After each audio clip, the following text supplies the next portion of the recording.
Welcome to the conversation. I'm Paul Grondahl, the director of the New York State Writers Institute at the University at Albany. Before I introduce our guest today, Todd Snyder, I will mention that you can watch all these interviews archived on our New York State Writers Institute YouTube channel. You can go to nyswritersinstitute.org. You can follow us on Facebook, Instagram, and Twitter.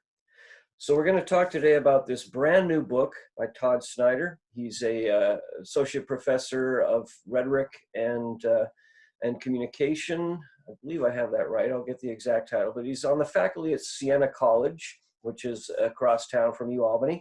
I also know his wife Stephanie, who's a tremendous colleague, works in the Alumni Association at UAlbany. So welcome, Todd. Hey, thank you very much, Paul. I'm a big fan of what you do with the New York State Writers Institute. So our house is divided, Siena and UAlbany. I'm a fan too. Thank you. We're rivals on the basketball court, but we're friends when it comes to writing. That's right. You That's came to right. our book festival with your previous book, Mhm. 12 Rounds at Lowe's Gym.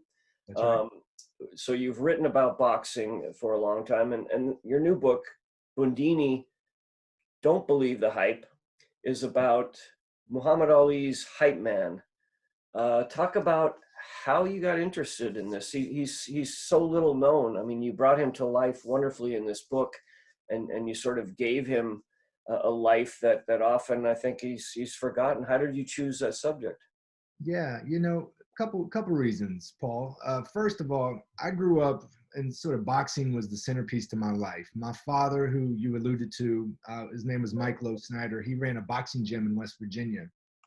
And, my childhood was being around the sport, traveling with my dad in the club, being around boxing from a trainer's perspective. So I grew up seeing boxing as the son of a boxing trainer.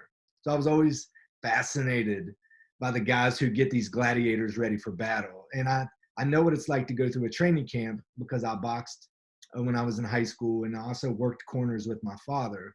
So I love the camaraderie of training camps. I love the behind the scenes stuff. I've always been interested in trainers and how they motivate fighters to get ready to really take part in maybe what is the most difficult sport in the world. So I've always sort of been in tune with trainers and interested in boxing trainers because of my father. Now, the other side of Bundini that I always loved was he was the guy who came up with Muhammad Ali's rhymes. Yeah, The float like a butterfly, sting like a bee, your right. hand can't hit what your eyes can't see. That's Bundini. And he was the guy in Ali's entourage who would come up with the rhymes, and they would do those great performances during the weigh-in or the press conferences for the fights. And he would come up with the rhymes that Ali would use to sort of tease his opponents. Which And I love how you tie it in because you teach hip hop at Siena.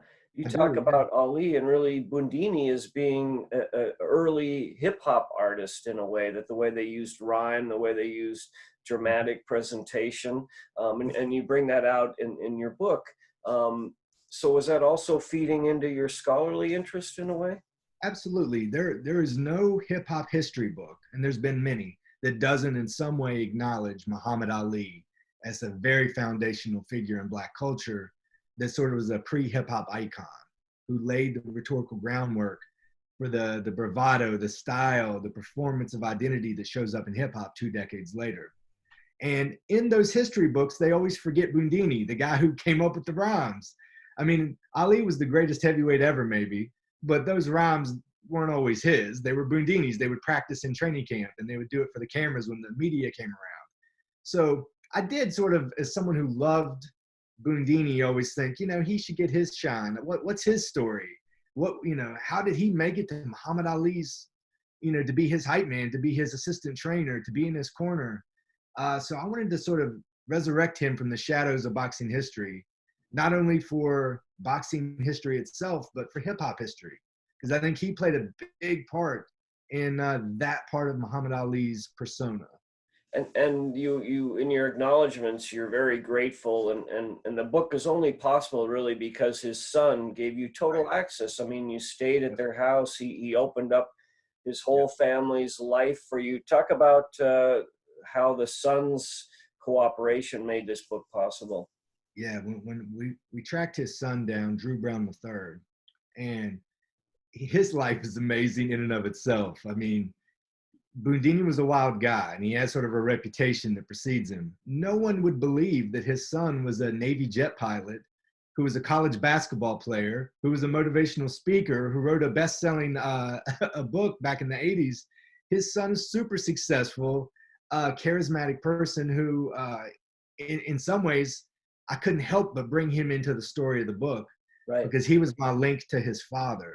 right. And the Brown family took me in, and I went to his home in Atlanta on multiple occasions, and I read his dad's personal writings, and I looked at, photo albums and bar mitzvah books, and I looked at, his dad's poetry. I looked at his dad's jewelry, all of the Ali keepsakes that they still have in the family. I was given very privileged access to very personal artifacts that people outside of the Brown family have never seen before. That's when I met him and we started to become friends. That's when I knew I had some stories that no one had ever read. Right. So let's set up his life. I mean, he's known as Bundini. It's a nickname he gets in the Navy, right? He was sort of a ladies' man in a way, but he comes from a very poor background, Jim Crow, Florida, Yeah. works his way up to Harlem, gets to know great writers, great jazz artists. So kind of set up his trajectory of his amazing life. I mean, this guy did live an amazing life. And if this were a piece of fiction, you would read it and go, "Nah, that's not believable. You gotta make this more believable." But it's true. He grew up in a very poor family in Sanford, Florida. He was born in West Palm Beach, but he grew up in Sanford with his grandmother. He lived a tough life. There was alcoholism in the family. There was abuse. They were very poor, and his childhood was in the backdrop of a very tough time in Sanford, Florida. The Ku Klux Klan was a huge presence in Seminole County, extremely racist environment to grow up in as a young Black man. And really the turning point in his life is when the Sanford Naval Air Base is formed. And at 13 years old, Paul, he lies about his age. He was a tall kid, and he joins the Navy at 13. Now, at that time in the Navy, to be a Black man in the Navy, you shined shoes, you worked in the kitchen, you were a steward. But he set off on a journey that took him around the world. And there was an incident that had been written about in Sports Illustrated and other articles that I was happy to get into sort of the inside story on, is that one of the officers called him the N-word, and he threw the officer over the boat, and they kicked him out of the Navy. And that's how they found out he wasn't 18 years old. So rather than court-martial him and get him in a bunch of trouble, they just sent him packing. They sent him on his way. So he joins the Merchant Marines, and he doesn't tell them that he was kicked out of the Navy. So he travels the world as a Merchant Marine for a while, ends up in Harlem, as you said, and through a crazy set of circumstances, befriends Sugar Ray Robinson, who at the time is the greatest fighter in the planet. Right. And they become friends, and he works with Sugar Ray for 7 years. Sugar Ray eventually passes him on to Muhammad Ali, who was Cassius Clay in 1964. Yeah, I mean, so he works his way into boxing, but even his years in Harlem, he hung out with James Yeah. Baldwin, right? Ella Fitzgerald. Didn't he have a romantic relationship with a jazz singer? How did he Yeah. work his way into these worlds where he didn't have entree? Was he just a slick talker? Was he just naturally intelligent? Because he didn't have a lot of formal education, right? No, I mean, to be honest, he could read and write at probably a second or third grade level Because I thought because you he didn't said go. he was illiterate at one point in the book. Kind of, couldn't really read, or he. I have read some of his handwritten stuff. He could write probably second or third grade level, but he didn't read. He couldn't do sign contracts. He couldn't he wasn't literate on that particular level. Right. But he did love to write poetry, and his eventual wife, Rhoda Palestine, he would sit over her shoulder, and she would be at the typewriter, and he would tell her what to write, and she would read it back to him. And she was in some ways sort of his co-sponsor and he wrote a lot of poetry. He tried to write a movie script. He tried to write a book on philosophy. So he was a very intelligent guy, but he wasn't formally educated. So more of like an oral tradition, Yeah, and but again, absolutely. his career, he's in the movie Shaft. I love, there's great pictures in the book too. Again, Yeah. the book is Bundini, Don't Believe the Hype. There's great sections of photographs in here. This guy was, in a way, like, you know that Woody Allen movie Zelig, right? Like, he keeps popping up everywhere. That's a wonderful analogy, because think about this. He's in Harlem. and he's a nobody. He Right. just in the Merchant Marines. He's not famous. He isn't rich. He doesn't even have a job half the time. And he befriends Baldwin. He befriends Ruth Brown, who they called her Miss R&B at the time, Right. and they had an affair. They had a romantic relationship. So he could talk his way into anywhere, and he does talk his way into Sugar Ray Robinson's entourage, which Sugar Ray had a very famous, if you know boxing history, famous entourage. He even had a barber who worked his corner and would fix his hair in between rounds. I mean, that was Sugar Ray. Nice. And Bundini was his hype man. He was the guy there to keep him motivated for training.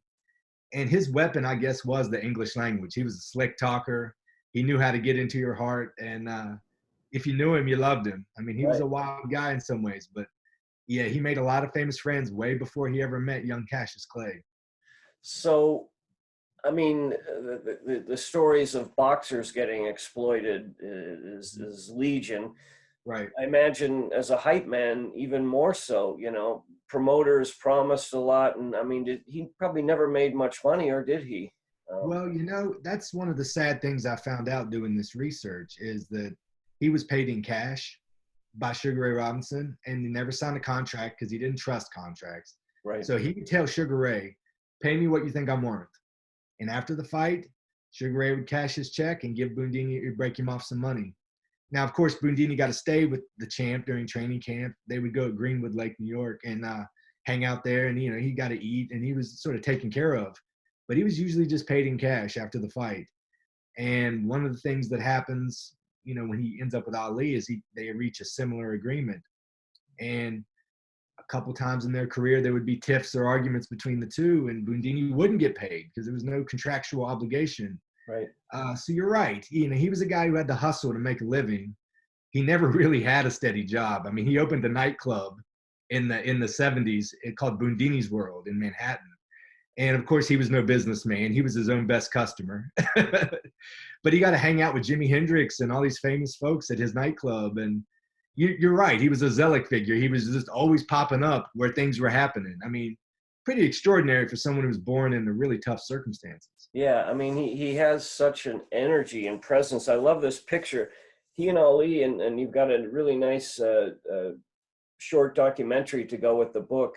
There's pictures of them like right in each other's face, like just like brothers, like yelling, laughing, with these hip hop, these beautiful rhymes that obviously he wrote for Ali or put in Ali's mouth, but also he motivated. I mean, you got great interviews with some of the great champs, Foreman and right Frazier and Riddick. I saw a lot of people. And they really told you because they saw from the inside. What did they tell you about his role in Ali's success and legend?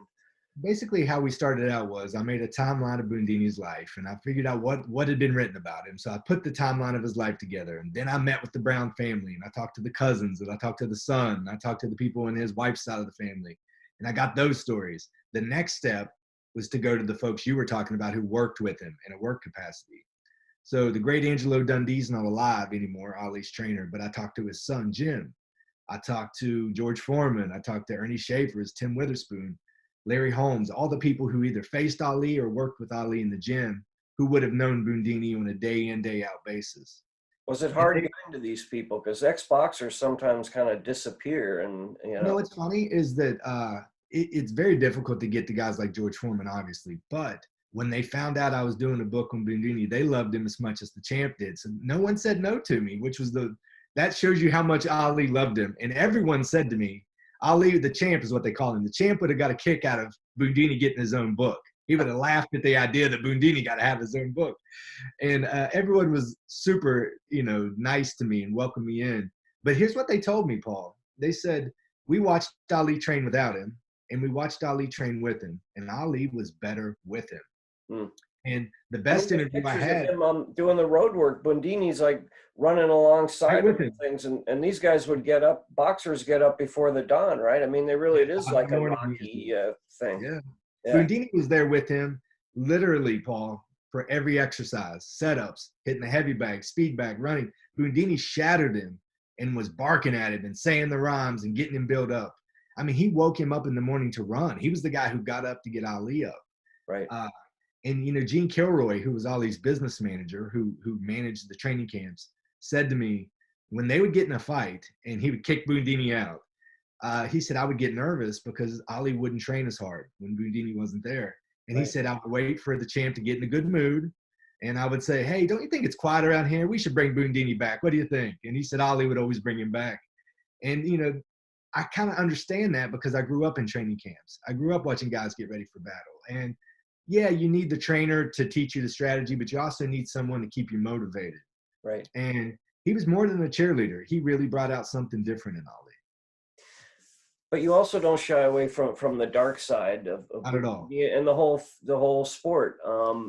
Yep. Obviously, you in the documentary, and you talk about, I mean, Ali, the Parkinson's disease, and the repeated blows to his head obviously affects fighters the way it does NFL players and things. We're finding this traumatic brain injuries that they receive, and Bundini suffered from alcoholism. You Yeah. talk about in the movie where Jamie Foxx plays him, he never had a heroin addiction, right? You dispel that rumor. How did that rumor start? Well, when I watched that movie, it was released in 2000, directed by Michael Mann. Jamie Foxx, of course, plays Bundini. I didn't know the difference. So I watched the movie and loved it and thought it was great. I think Jamie Foxx is one of the Yeah, talented actors and artists of our generation. I yeah, love him.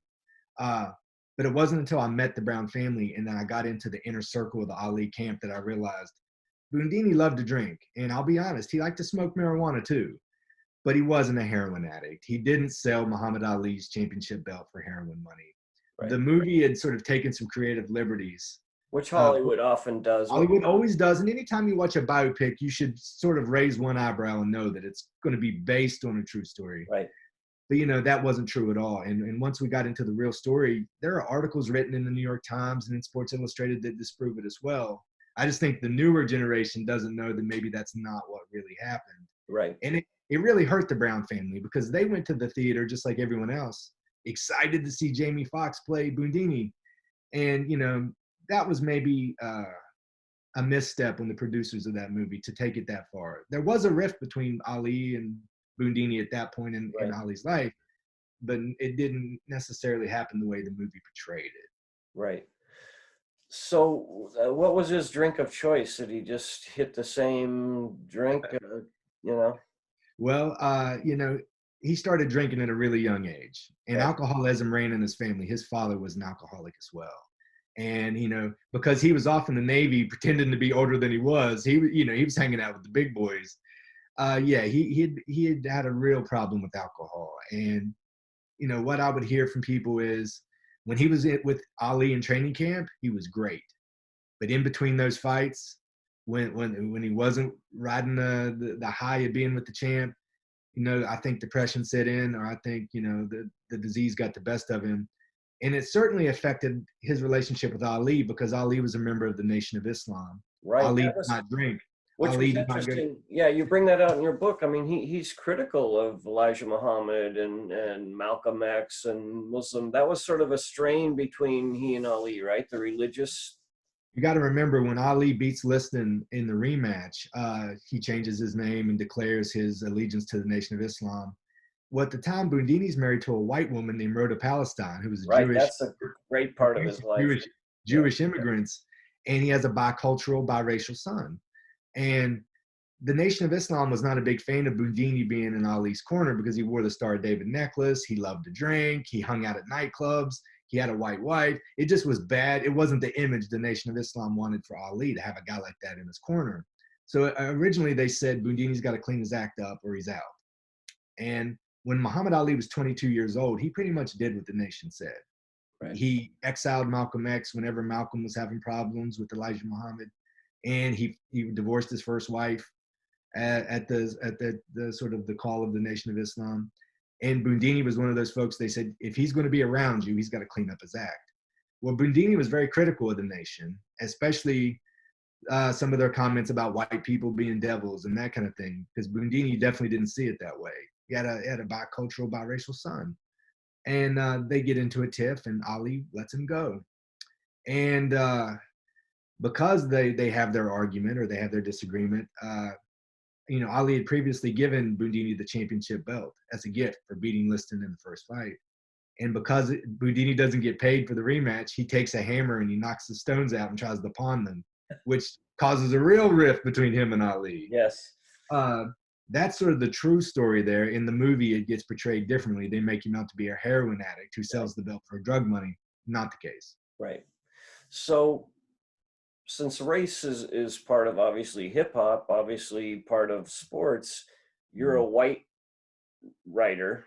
Yep. The world that you're writing about is predominantly black. How are you accepted in that world? And even in your father's gym, was it, I know it was West Virginia, so was it primarily white or was it a primarily black?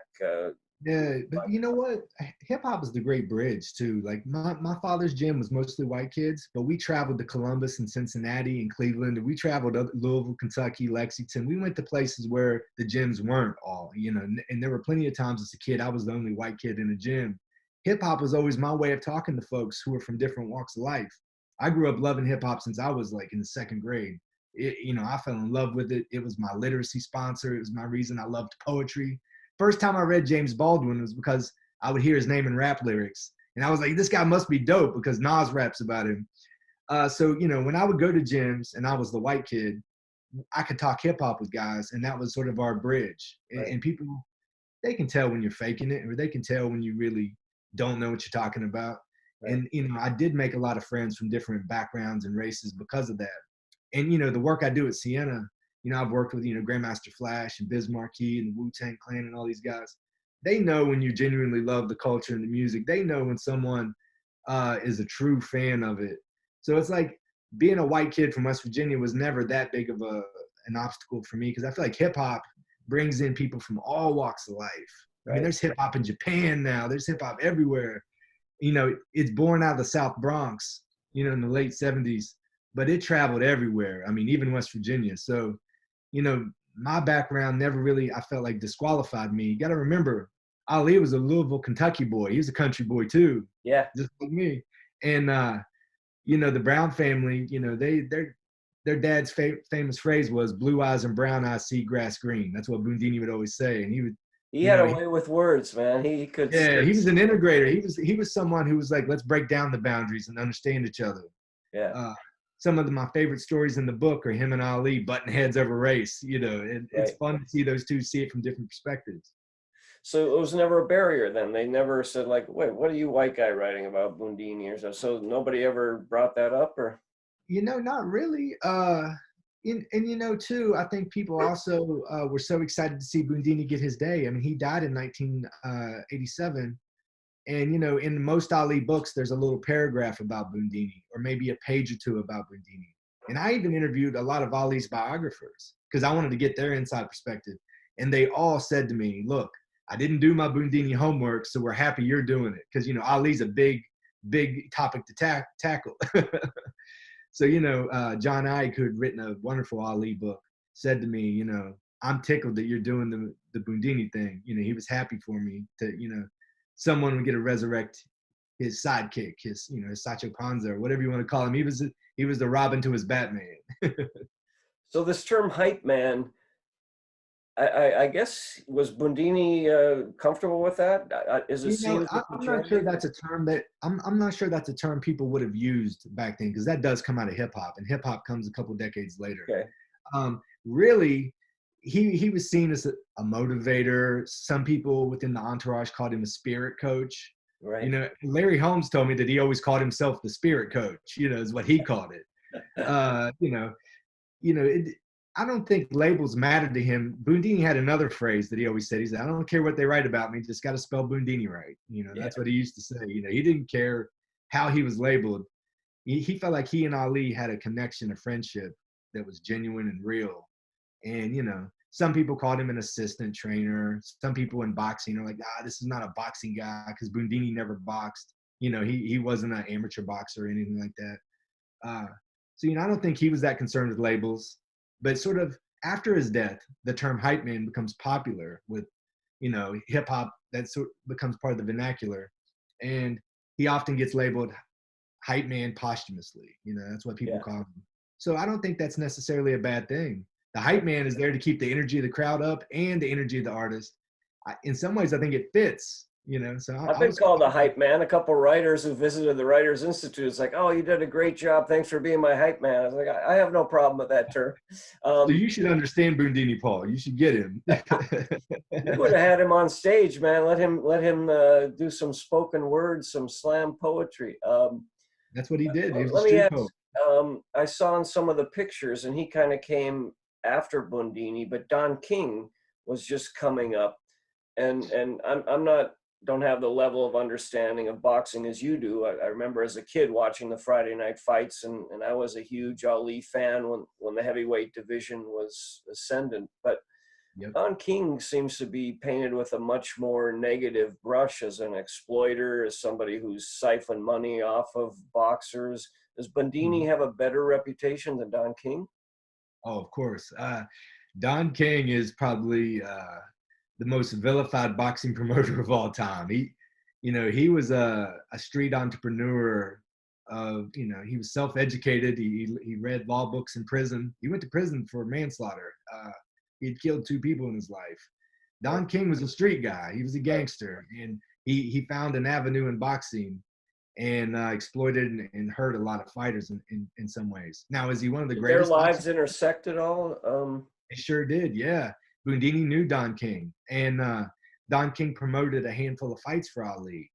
And Don tried very hard to get close to Bundini because he thought if he gets close to Bundini, then he can get close to Ali. And he had told Bundini once, if you were to go in Harlem and say "to be or not to be," nobody knows who wrote that. But float like a butterfly, sting like a bee. Everybody knows your line, Bundini. And he would try to butter him up to get close to the champ. Right. Their lives did intersect, but you got to remember, Bundini was from the streets too, so Right. he knew who Don King was. And Right.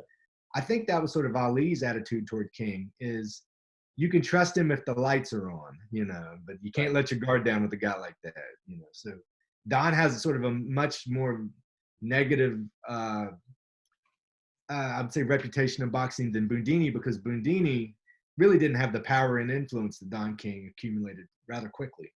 Yeah. So I love the dedication in the book to Stephanie Nicole and Huntington Jay for always being in my corner. So you've got a young son. I Let me do. ask you a tough question, knowing what you know, and I can tell you still love the fight game, but would you let your son fight? Absolutely not. Under no circumstances would I love my Even though you son. came up in that, your dad and you, and why would you not let him fight? I've never loved anything in my life as much as I love my son. And I know what it's like to be a fighter. I know what it feels like. And I know that, Bundini had a phrase. He said, tough has a very short shelf life. And if you're tough, getting hurt is a prereq to that. You're going to get hurt being tough. I'd rather my son be smart. And I tell you what, there was a story in the book where Bundini's son said, Dad, I want to be like Ali. I want you to train me. And he said, son, I don't want you carrying a spit bucket. I want you to be better than me. Right. I'm not a successful dad unless you do something better than I can do. And he didn't want his son going into boxing either, because he knew how crooked it was. Look, I love boxing, and I'm a hypocrite, Paul, because I watch every fight. And I still watch him too. Yeah. one of the things I love about life is being there. One of the worst things about this pandemic is I love going to Madison Square Garden and Barclays and Turning Stone. I love being at the fights. It brings me so much happiness, and it inspires me as a writer too. But I don't want my little boy getting hit. Not my Huntington Jay. I want him to do something else. He could be an announcer or something. I mean, I've met you. You're not a big guy. What weight did you fight at, and what was your record? Did you? I fought at 130 pounds. I'm not a big guy, but that's the thing about boxing is that you don't have to be a big guy. Their straw weights are 105 pounds. So boxing can theoretically be for every body type and size. Were you any good? What was your record? I was the son of a trainer, so yeah, I had decent technique, but no, I was no great fighter. There were no real boxing clubs in my neighborhood, so we did what were called gym fights, where you would go sign up and you would fight, and there would be a referee there and stuff, but there was no announcer to hold up who won the fight or anything. Essentially, you go travel to other gyms and spar people, and it was live sparring. You're going full tilt. So my dad's club really didn't take off until I took off to college. I think I was 17 or 18 when he officially opened the club that was sanctioned by USA Boxing. We Right. were doing very low-level boxing stuff, Paul. We were the underbelly of boxing back then. The undercard, the undercard. The But super undercard, but I was okay. I'm a much better writer than boxer. I'll happily admit that. so you weren't in like the Golden Gloves level. So I grew up in Tacoma, Washington, Yeah. blue collar city. We had some really good fighters, including Sugar Ray Seals. Yeah, I met him. He's a great guy. I saw him fight early on as a Golden Gloves. They would always have the Golden Glove fights in Tacoma. But Mhm. I go out every summer to see my family. And maybe 10 years ago, he was so broke and destitute. They had a big fundraiser for him because he had detached retinas and he Yeah, he needed had eye problems. Yeah. this surgery to keep from going blind. I don't know. There seems to be so much heartache and loss. In the documentary, you see Ali fighting after the Parkinson's has already begun, and you can see the tremor. You can see, and he still gets in the ring. I see Mike Tyson now is going to fight Roy Moore, and it's like I don't know. There's a sadness to it too, isn't there? Kind of these guys Hey, don't know listen, when to quit. They've already damaged their brains, and um, boxing is a very, very tough sport. If you do it long enough, you'll be hurt on some level. It is extremely tough. And look, my dad used to tell kids, if you could play baseball or soccer or do something else, you should. Boxing is for the bottom of the barrel. It's people who don't have much else to, most of the kids in my dad's gym were the kids who are in alternative school who dropped out or didn't have the grades to play sports. Boxing is for the people who have to fight their way out of really tough circumstances. And it is sad that Ali kept fighting too long. And it was Bundini who noticed the tremor in his hands. And he said, "Champ, stop that, cut that out." And he did, he went into that last fight against Trevor Berbick, clearly showing the evidence of Parkinson's disease.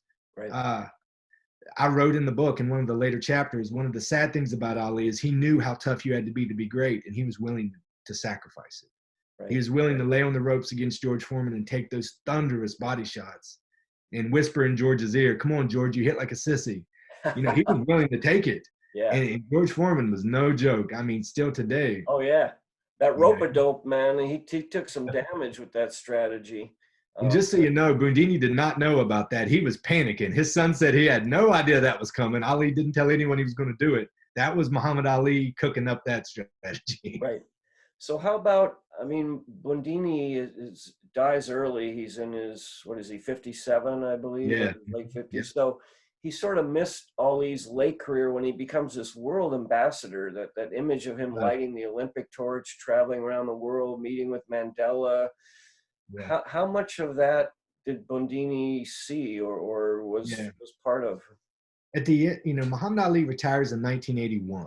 Bundini dies in 1987. So they did have a post-boxing relationship. They both lived out in Los Angeles. And Bundini was trying to make it in the film industry. Like you said, he was in Shaft. I love that. You have the clip of him in Shaft. Yeah, he was a gangster. He was a gangster in Shaft. And He's pretty good, too. He's got some screen presence. I kind of liked his acting. No, he was wonderful. I mean, for someone with no formal training. And listen, I have the great scene in the book where his son, Bundini couldn't read the script, so his son memorized the lines, and they would practice in the kitchen. His son would be Shaft, and he would be Willie, the gangster. And I loved hearing those stories. It was so sweet. And his son can still, to this day, recite all of his dad's lines in the Shaft movies. But he was also in The Color Purple with Steven Spielberg and Oprah. Yes. So he knew Oprah. See, like you said, Zelig pops up again. He knew Oprah. He knew Spielberg. He was everywhere. And Bundini was out in L.A. trying to be an actor, and Ali was just starting to adjust to life after boxing, and the Parkinson's was still in the early stages. And Bundini gets drunk and he falls down a set of steps, and he's paralyzed, and he is quadriplegic. He's in the hospital, can't move his legs or his arms, and he gets pneumonia and passes away. It is a tragic thing that happened. And it's sad that he wasn't there for that stage of Ali's life, because he probably would have been right by his side when he met Mandela and when he was at the Olympics carrying the torch again. Bundini would have been there. I mean, Bundini was with him the day he turned himself into the draft board for refusing induction into the U.S. Army during the Vietnam War. Bundini was always by his side, and it is sad he died at such a young age and didn't get a chance to be a part of life after boxing. So you, in your acknowledgments, you thank a lot of people, including the Brown family, obviously, but you thank the people at Starbucks on Route 7 because you said you wrote the entire book there. Talk about, you really wrote the whole thing. Did you bring your notes and kind of spread out on a table, or how and why did you want to write at a Starbucks? Let me tell you, my sister and her husband used to live right beside that Starbucks, so I would go there occasionally when I was going to visit, and I loved it because no one was ever there. It had all these great tables, and they were all, I called it prime real estate because there were great plug-ins. You could plug your laptop in. So I started, I mean, literally the first day I got the contract and we signed the contract, I went there and I started just kind of tinkering around. I set up my little shop. And then I'm a little superstitious. Writers can be weird sometimes. So I just was in a groove and it was coming. And I literally, Paul, wrote every single word at the same Starbucks, at the same table. I would bring a big suitcase of books and set them down. And I had my Because you coffee. need all your notes. I mean, you can tell you did a lot of research. There's a lot of footnotes I and did stuff. some of the interviews. I would step out, they have the little patio. Right. I interviewed like Larry Holmes out on the patio at Starbucks. I interviewed Jim Dundee. I had him on my speakerphone, Angelo's son, and people are walking by listening to me talk to these people. Yeah, I'd never been in a writing groove like that before, so I just didn't want to break it. I was just superstitious. It's like athletes who wear What lucky was your socks. go-to drink at Starbucks? What did you tank up on every day there? I'm a red eye guy. I just drink, I like my, my red eye, a big venti, dark roast. And, I don't drink all the fancy stuff. I just want some coffee and I drink a lot of it. So, I was just in a groove and it started working and I befriended a lot of, a lot of the baristas and a lot of the people who worked there. And it's funny because a lot of them are buying the book now. And I was like, we should put up a plaque at Starbucks. It was written here, every word of it. You should do a book signing there, man. That'd be cool. Yeah, I mean, I'm not joking when I said that. I really did write every word of it there. And of course, we do some editing and things at home, but the creative stuff. Like on your way to Siena, why did you pick that Starbucks? Or Well, I found it because of the location near my sister's house. But yeah, it's on the way to work, so I could go write for 4 or 5 hours. I'm the kind of writer who needs a writing schedule, so I like to write from like 9 o'clock to 2 or something like that. Then I can go on to work and teach and do what I got to do. so you like to write in blocks generally? Like Yeah. how long would you go at it in one session? Usually, if the semester's going on, I usually write about 5 hours a day. But if it's the summer, I'll push it as far as I can push it. Depending on childcare and all that stuff. I'm the kind of person I like to sit down and do it. And then when I'm done, I go home and I can just, watch baseball or play with my son or do something else.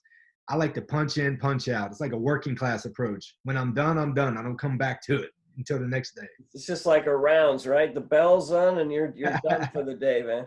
I also want to talk about publisher Hamilcar. They've been really great. They sent me a copy of the book early on, which I appreciate. But they seem to be a newer publisher, but very progressive, focused on multimedia. Talk about Hamilcar Publishing for a minute. Yeah, Hamilcar is based out of Boston, and really how Bundini started, I got to give them all the credit.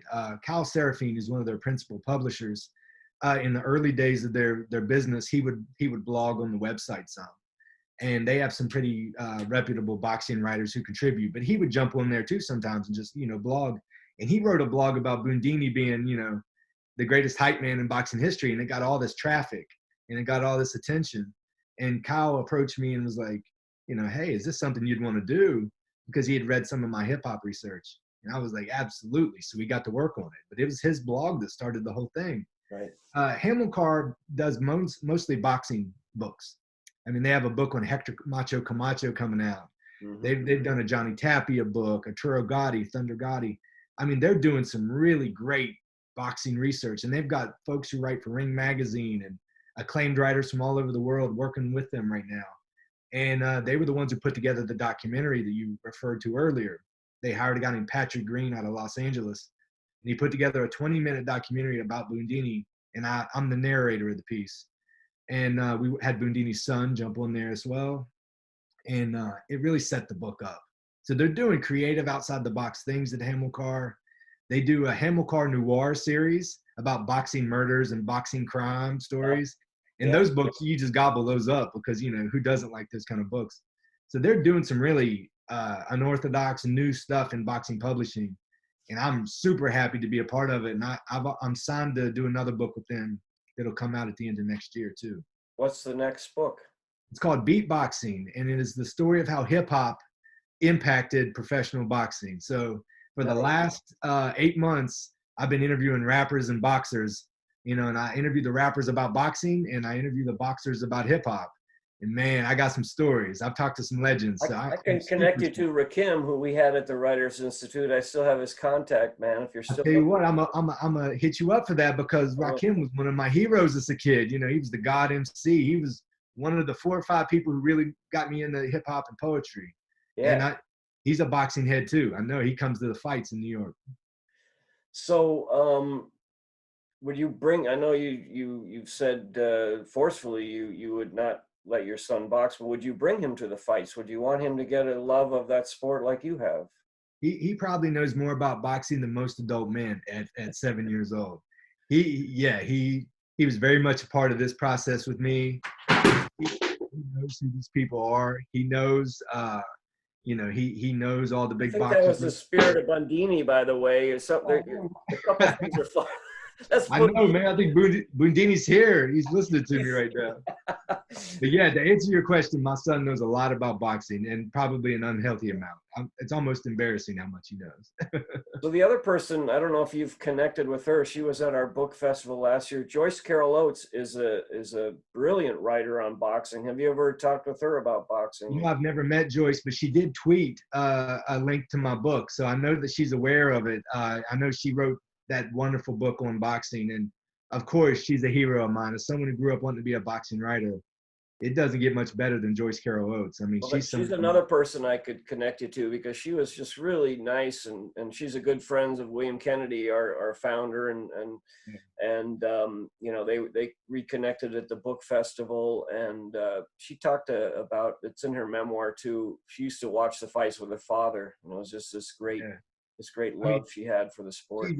She's a hero of mine, and I would love to talk to her as well. And you know what? When she tweeted the link to our book, I mean, I had to take a screenshot of it. I'm like, I got to pinch myself. I can't believe Joyce Carol Oates is promoting my book. That's pretty cool. We'll tweet to her when this airs and things, and see if she's got a lot of followers, and she writes a lot about boxing, and she has a great boxing mind. And not only is she a terrific writer, she gets the sport. And I do think to some degree you have to have some kind of connection. You know what I mean? Like either your family or something to really get boxing, because it is a unique environment. And had I not grown up in it, I'm not sure I would understand it like I do as a writer. But I think some of the great writers, you know, Hemingway would attend and write about boxing. George Plimpton, who I know you friends with Bundini, they were drinking buddies. Him and Plimpton were. Yeah, I've met him. He's come up to the Writers Institute. He had an interesting life too. But who were some of your favorite writers on boxing? You know, it's such a cliche answer to say Hemingway, but I would be lying if I didn't say Hemingway. You know, there's something about his sort of to the bones, terse kind of prose that just feels good when you're reading about boxing. You know, I think he fancied himself a middleweight champion, or so he thought of himself that way, as sort of this hyper masculine guy. I think Hemingway's great. Joyce Carol Oates is great. Plimpton is someone who I hadn't read much of until I realized how much Bundini loved him. And this is funny. His son, when he went to college, he applied for some kind of scholarship, and he had George Plimpton write his rec letter. That's nice. Yeah. Bundini hooked that up. Those two would love to go drink together in New York City. So, you know, what a great rec letter to have George Plimpton write for you. Yeah, nice. Plimpton was a wild guy, too. Oh, yeah. The Paris Review, there's a connection to a friend, Bernard Connors here, who ran British American Publishing and was the publisher of Paris Review, and kind of bailed out Plimpton and the Paris Review in some lean years. Yeah. So, you know, I didn't realize how close they were, though, because, you know, Plimpton writes about Bundini a little bit in Shadowbox, but really in a lot of his other work, there's no Bundini stuff. Right. Apparently, he would take him with him when he was on assignment if he had to cover a fight, he would call up Bundini and they would go together. They were big friends. They were, and He's, you know, I mean, Bundini's friendship with Baldwin is interesting to imagine those two guys in the same room. right. I wish there was footage of that. He must have just been a great raconteur companion. I mean, I'm sure you wish you had met him. I wished I had had a beer with him or hung out with him. He just seems like a guy that just brings so much energy and good spirit. You could see why Ali would connect with him. But it's funny. I asked his son when we finished the book. I said, "What would your dad have thought of me, being his biographer? What would your dad have thought of me?" And he looked, and a smile came up on his face, and he looked at me and he said, "He would have given you a nickname, and it probably would have been a nickname you didn't like." but he said if he heard you talking about how much you love your dad, and I wrote the memoir about my father's boxing gym. He said he would have probably cried because Bundini was a crier. His emotions were on his sleeve at all the time. Right. Well, this has been wonderful. We could continue, and I will try to connect you with Rakim and Joyce Carolot, who are wonderful visitors at the Writers Institute. But the book is Bundini, Don't Believe the Hype. We're here with the author, Todd Snyder. It's published by Hamilcar Publishing. You can find it at your local independent booksellers. You can find it online. And we're really grateful that you joined us in the conversation, Todd. Thank you, Paul. It was my pleasure. Thank you so much. It was a lot of fun, and it's a terrific book. Go out and find it wherever you find your books. Thanks a lot, Todd. Thanks, Paul. See you, buddy. See you.